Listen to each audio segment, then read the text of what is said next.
Hello dear students, आज हम पढ़ेंगे मॉलिक्यूलर बेसिस ऑफ इनहेरिटेंस में ट्रांसलेशन का पार्ट ट्रांसक्रिप्शन के बाद में पढ़ते हैं हम लोग सेंट्रल डोग्मा में। इससे पहले हम लोगों ने जेनेटिक कोड पढ़ा था, उसमें हम लोगों ने ट्रांसलेशन के बारे में डिस्कस नहीं किया, बट जेनेटिक कोड पढ़ना रिक्वायर्ड था, उसकी इंपॉर्टेंस है। तो ट्रांसलेशन पढ़ेंगे हम। डीएनए से एमआरएनए और एमआरएनए से प्रोटीन सिंथेसिस। एमआरएनए से protein synthesis is the process of translation, ये सेंट्रल डोग्मा। इसके कुछ स्टेप्स होते हैं। तो फर्स्ट स्टेप है अपना activation of amino acid. Activation of amino acid और एक्टिवेशन ऑफ अमीनो एसिड इसकी फर्स्ट स्टेप है। अमीनो एसिड को एक्टिवेट करने के लिए कुछ स्पेसिफिक थिंग्स की रिक्वायरमेंट्स होती है, ठीक है। That required things for activation of amino acid is, first है एटीपी, एडिनोसाइन ट्राइफॉस्फेट रिक्वायर्ड होता है। दूसरा एंजाइम, कौन सा एंजाइम? Amino acyl synthetase. तो एटीपी और एमिनो एसाइल सिंथेटेज, ये दो एंजाइम दो मटेरियल या दो थिंग्स रिक्वायर्ड होती है एमिनो एसिड को एक्टिवेट करने के लिए। कैसे? This is the amino acid plus ATP, A का मतलब है एमिनो एसिड और plus ATP amino adenosine triphosphate and enzyme, ये तीनों जब मिलते हैं, यानी एमिनो एसिड है उसको एक्टिवेट करने के लिए इन दो चीज़ों की रिक्वायर्ड होती है, तब क्या हो जाएगा? Amino acid activated amino acid हो जाता है। और उस अमीनो एसिड को अब हम लोग क्या बोलेंगे? यानी एक्टिवेशन के लिए एटीपी और एंजाइम की रिक्वायर्ड होती है, अमीनो एसिड है ही अपने पास। तो अगर ये इनएक्टिवेटेड बोल सकते हैं, तो ये एक्टिवेटेड हो गया एंजाइम और एटीपी के प्रेजेंस में। तो एक्टिवेटेड अमीनो एसिड को हम लोग बोल सकते हैं एमिनो एसाइल। क्या बोलेंगे? एमिनो एसाइल बोलेंगे। या फिर बोल सकते हैं एमिनो एसिड एएमपी, ठीक है।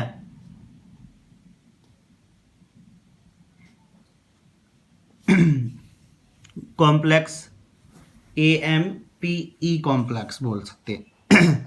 मोनोफॉस्फेट इनऑर्गेनिक फॉस्फेट रिलीज्ड, ये क्या है? यहाँ पर इनएक्टिवेटेड था, तब क्या था? ये ट्राईफॉस्फेट की कंपोजिशन में था, क्योंकि इसमें एटीपी है। और एक्टिवेटेड हो जाता है तो ये क्या बन जाता है? मोनोफॉस्फेट हो गया, ट्राईफॉस्फेट की वजह से। इनऑर्गेनिक फॉस्फेट क्या हो जाती है? रिलीज हो जाती है। इनऑर्गेनिक फॉस्फेट इज रिलीज्ड, जिससे क्या हो जाता है? मोनोफॉस्फेट हो गया। ये एक्टिवेशन ऑफ अमीनो एसिड है। इसका एक एक्सेप्शन है, ये इंपॉर्टेंट रखने वाली ध्यान है। In case of methionine start codon, in case of methionine start codon, ठीक है। स्टार्ट कोडॉन कौन सा होता है? AUG। Methionine activated as same manner, but activated methionine is known as FMAT या फॉर्मुलेटेड मिथ्योनिन। एक्टिवेशन तो सेम ही होता है, यानी यहाँ पर भी amino acid plus ATP plus enzyme, ये तीनों होगा। बट बाकी जितने भी एमिनो एसिड का एक्टिवेशन है, वो एक्टिवेटेड एमिनो एसिड क्या कहलाते हैं? एमिनो एसाइल कहलाते हैं, ठीक है। बट मिथ्योनिन की बात करें तो उसको एमिनो एसाइल नहीं बोलेंगे, फॉर्मुलेटेड मिथ्योनिन बोलेंगे। ये एक एक्सेप्ट केस। सेकेंड स्टेप है अपनी transfer of activated amino acid to tRNA, ये सेकेंड स्टेप है अपनी। Transfer of the activated amino acid to the tRNA। Amino acid, ठीक है, AMPE, ये क्या है? ये तीनों एक कॉम्प्लेक्स बनाते हैं। इसको क्या बोल सकते हैं? हम लोग अमीनो एसाइल बोल सकते हैं, एक्टिवेटेड अमीनो एसिड बोल सकते हैं, ठीक है, या AMP और E कॉम्प्लेक्स बोलते हैं। अमीनो एसिड, ठीक है, कॉम्प्लेक्स भी बोल सकते हैं। प्लस tRNA, ये क्या हो गया? एक्टिवेटेड अमीनो एसिड, इसी को बोलते हैं हम लोग। और ट्रांसफर टू tRNA, ये ट्रांसफर होता है tRNA के ऊपर, ये सेकेंड स्टेप। तो amino acid AMP plus E plus tRNA, ठीक है। tRNA की स्ट्रक्चर अब इसके लिए हमारे को रिक्वायर्ड होगी, हम लोग पहले पढ़ चुके हैं इसके बारे में, एक बार और देख ले। इस स्ट्रक्चर को हम लोग क्लोवर लीफ मॉडल बोलते हैं। क्लोवर लीफ मॉडल में क्या होता है? जैसे ये इसका 5 प्राइम है और ये 3 प्राइम है। 3 प्राइम पर OH होता है, एमिनो एसिड बाइंडिंग साइट होता है, और this loop is the anticodon loop होता है।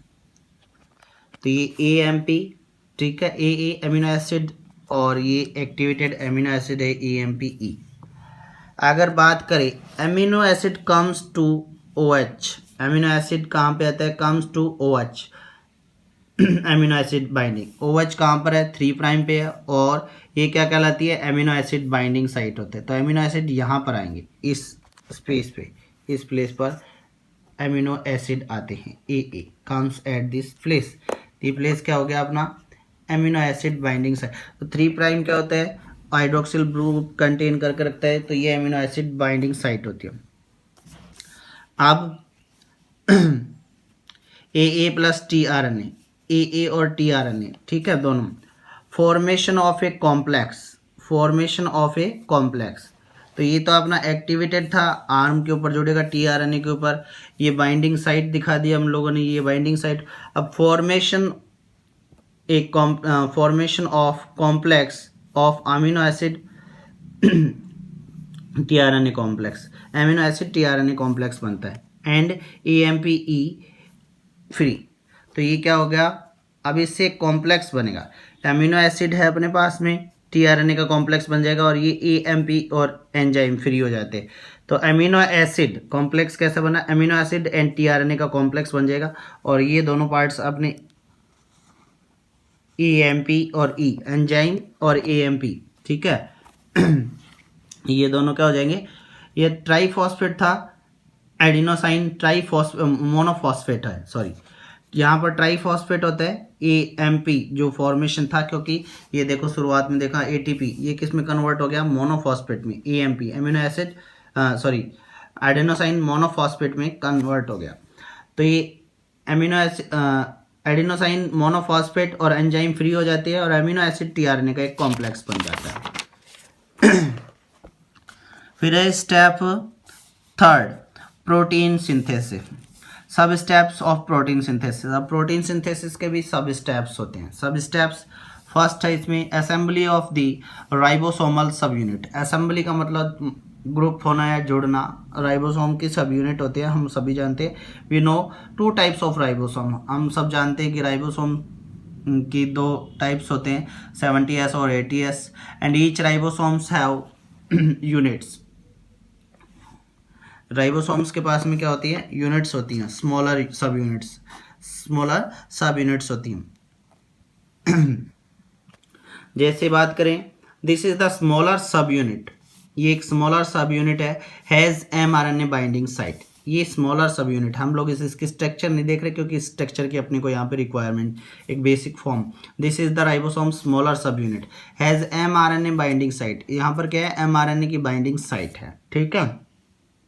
और दिस इज द लार्जर सब यूनिट, ये लार्जर सब यूनिट है, इसके पास में 3 साइट्स होती हैं, 3 साइट्स होती हैं, ए साइट, पी साइट और ई साइट। ए साइट, पी साइट और ई साइट। ए साइट कौन सी होती है, अमीनो एसाइल साइट होती है, अमीनो एसाइल साइट होती है। अब अमीनो एसाइल साइट का रोल क्या है, role is to receive amino acid except the first one. ये क्या करता है कि इट मीन्स अमीनो एसिड्स को रिसीव करता है, किसको एक्सेप्ट, खाली मिथियोनिन को छोड़ के। तो first one is the AUG, start codon होता है, that is the first codon, उसको छोड़ करके सभी अमीनो एसिड को रिसीव करता है, क्योंकि उसका एक्टिवेशन अलग होता है, फॉर्मुलेटेड प्रोसेस बोलेंगे उसको, मिथियोनिन, ठीक है, ये अलग होता है। बाकी ये सब जो बचेंगे वो इसी टाइप से एसाइल एक्टिवेटेड रोल करने की। तो ये रिसीविंग साइट होगी। सेकंड सब स्टेप है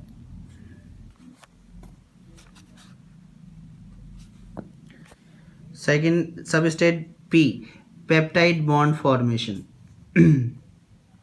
P साइट है peptide bond formation. Peptide bond formation, peptide bond take place, यानी आप यहाँ पर क्या बनेगा, पेप्टाइड बॉन्ड का फॉर्मेशन होता है। थर्ड है अपनी प्रोटीन सिंथेसिस के अंदर थर्ड सब स्टेप है ई एग्जिट साइट। इसके अंदर ये वाली, ठीक है। तो एमिनो असेंबली ऑफ राइबोसोम्स में हम लोगों ने फर्स्ट पढ़ा है sub step amino acyl site, peptide bond formation, और थर्ड है अपनी exit exit site, the place where transfer RNA is going to exit or leave. तो ये सब यूनिट होगी अपनी स्मॉल सब यूनिट, ये लार्ज सब यूनिट. इसके लिए रिक्वायर्ड होता है, इसको जोड़ने के लिए क्या रिक्वायर्ड होता है, दोनों को जोड़ने के लिए Mg प्लस मैग्नीशियम आयंस की रिक्वायर्ड होती है और असेंबली ऑफ राइबोसोम्स बन जाती है. This process is known as assembly of ribosome. ये अपनी क्या थी, प्रोटीन सिंथेसिस की फर्स्ट स्टेप है, ठीक है, असेंबली ऑफ राइबोसोम. और सेकंड स्टेप है sub step of protein synthesis, attachment of mRNA. Attachment of mRNA ये स्मॉलर सब यूनिट है, ये लार्जर सब यूनिट है. स्मॉलर सब यूनिट पर क्या होता है, mRNA attach to the smaller subunit. Smaller subunit पर mRNA अटैच्ड होता है. Now the process actually start, और अब क्या हो जाती है, प्रोसेस एक्चुअल में स्टार्ट हो जाती है. This process is known as the transcription. तो ये आज का हमारा टॉपिक था, सॉरी ट्रांसलेशन नॉट ट्रांसक्रिप्शन.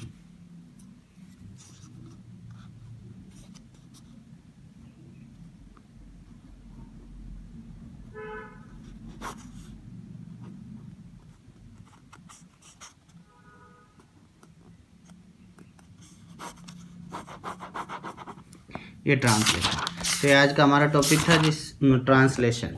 तो ट्रांसलेशन को हम लोग 3 स्टेप्स में पढ़ते हैं. फर्स्ट है एक्टिवेशन ऑफ अमीनो एसिड, ठीक है. सेकंड है transfer of activated amino acid, और थर्ड है assembly of ribosome. Activation of amino acid में सभी अमीनो एसिड का एक्टिवेशन एक ही टाइप से होता है, खाली मिथ्योनिन को छोड़ करके, उसको फॉर्मुलेटेड मिथ्योनिन बोल सकते हैं, ठीक है. Transfer of activated amino acid में tRNA का रोल होता है, क्योंकि उसके ऊपर बाइंडिंग साइट होती है 3 प्राइम के ऊपर हाइड्रोक्सिल. फिर प्रोटीन सिंथेसिस में 2 सब स्टेप्स होती हैं, असेंबली ऑफ राइबोसोम सब यूनिट और दूसरी attachment of mRNA. Assembly of ribosome सब यूनिट्स में फर्स्ट स्टेप होती है एमिनो एसाइल साइट, ठीक है, और सेकंड है अपनी पी पेप्टाइड फॉर्मेशन, और थर्ड है अपनी ई एग्जिट साइट. तो ये आज का हमारा टॉपिक था जिसमें हम लोगों ने ट्रांसलेशन की प्रोसेस को पढ़ा. Thank you.